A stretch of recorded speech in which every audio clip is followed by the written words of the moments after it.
రాష్ట్రానికి లక్షల కోట్ల రూపాయల పెట్టుబడులు వచ్చేసాయి, పెద్ద సంఖ్యలో పరిశ్రమలు వచ్చేసాయి, ఏర్పాటు అవుతున్నాయి అని చెప్పేసి డైలీ చంద్రబాబు నాయుడు గారు, నారా లోకేష్ గారు వాళ్ళ మీడియా, వాళ్ళ సోషల్ మీడియా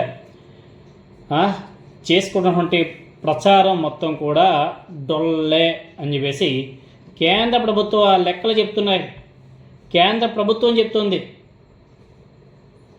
తెలుగుదేశం పార్టీ లెక్కలకు వాస్తవ లెక్కలకు చాలా తేడాలు ఉన్నాయని చెప్పేసి కేంద్ర ప్రభుత్వం చెప్పింది. ఇప్పుడు చెప్పండి, ఎవరు మాటలు నమ్మాలా? కేంద్ర ప్రభుత్వం చెప్పే లెక్కల్లో నిజమనేసి అనుకోవాలా, లేకపోతే కూటమి ప్రభుత్వం చెప్పే లెక్కలు నిజమనేసి అనుకోవాలా? గత 2 ఏళ్లలో, అంటే కూటమి అధికారంలోకి వచ్చిన 2 ఏళ్లలో ఏపీలో DPIIT, ఇన్వెస్ట్ ఇండియా పర్యవేక్షించినటువంటి పెట్టుబడి ప్రతిపాదనలో కేవలం 10 ప్రాజెక్టులు మాత్రమే గ్రౌండ్ అయినట్లు కేంద్ర వాణిజ్య పరిశ్రమల శాఖ లోక్సభలో చాలా స్పష్టంగా చెప్పడం జరిగింది. వైఎస్ఆర్ కాంగ్రెస్ పార్టీ ఎంపీ మిథున్ రెడ్డి గారు అడిగినటువంటి ప్రశ్నకు కేంద్ర వాణిజ్య పరిశ్రమల శాఖ సహాయ మంత్రి జితిన్ ప్రసాద్ గారు లిఖితపూర్వక సమాధానం ఇచ్చారు. గ్రౌండ్ అయిన 10 ప్రాజెక్టులో కేవలం 2 ప్రాజెక్టుల తయారీ యూనిట్ల నిర్మాణం మాత్రమే పూర్తయిందని చెప్పేసి కూడా చెప్పడం జరిగింది.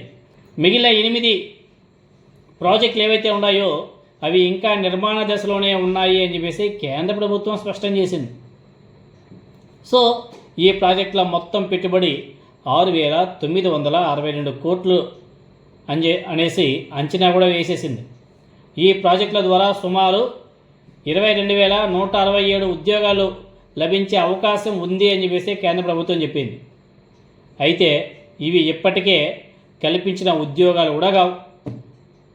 అయితే అంటే కూటమి ప్రభుత్వం 22,87,000 కోట్లు పెట్టుబడులు వచ్చేసాయి, 21,30,000 మందికి ఉద్యోగాలు వచ్చేసాయి అని చెప్పేసి చంద్రబాబు నాయుడు గారు బహిరంగ వేదికల మీద చెప్పే స్టేట్మెంట్లు అన్నీ కూడా అవాస్తవాలు అని చెప్పేసి కేంద్ర ప్రభుత్వం లిఖితపూర్వక సమాధానంతో తేటతెల్లమైపోయింది.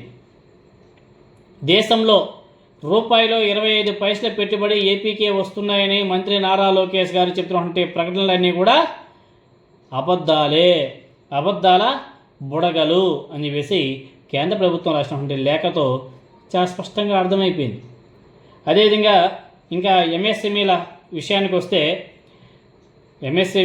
ఎంఎస్ఎంఈలు అంటే స్మాల్ స్కేల్ ఇండస్ట్రీ విషయానికి వస్తే స్థానిక పారిశ్రామికవేత్తలకు కేంద్ర పథకాల ద్వారా కలిగినటువంటి ప్రయోజనాల మీద అడిగినటువంటి ప్రశ్నకు కేంద్ర నైపుణ్యాభివృద్ధి అంటే సెంట్రల్ స్కిల్ డెవలప్మెంట్ వ్యవస్థాపక శిక్షణ కార్యక్రమాల వివరాలను కూడా ఇచ్చింది. 2024-2025లో 201 కార్యక్రమాల ద్వారా 10,000 మంది, అదేవిధంగా 2025-26లో 625 కార్యక్రమాల ద్వారా 32,428 మంది లబ్ధి పొందినట్లు కేంద్ర ప్రభుత్వం చెప్పింది.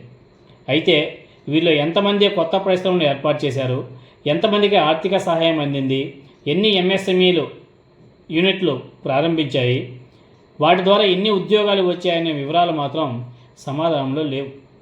సో శిక్షణ కార్యక్రమాల్లో పాల్గొన్న వారందరినీ పారిశ్రామికవేత్తలు ఉద్యోగాలు పొందిన వారిగా చూపించలేమన్న విషయం చాలా స్పష్టంగా అర్థమైపోయింది.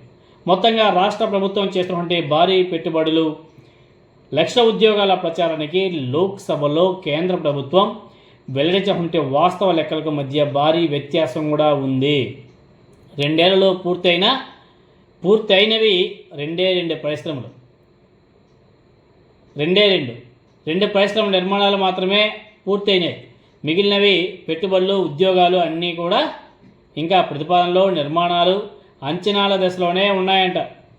కేంద్ర ప్రభుత్వం చెప్తోంది. కేంద్ర ప్రభుత్వం సమాధానం చెప్పింది లోక్సభలో. మరి కేంద్ర ప్రభుత్వ సమాధానానికి చంద్రబాబు నాయుడు గారి ప్రభుత్వం ఏ విధంగా కవర్ చేసుకుంటారో, వాళ్ళ మీడియా ద్వారా ఏ విధంగా కవరింగ్ ఇచ్చుకుంటారో అనేది చూడాలి.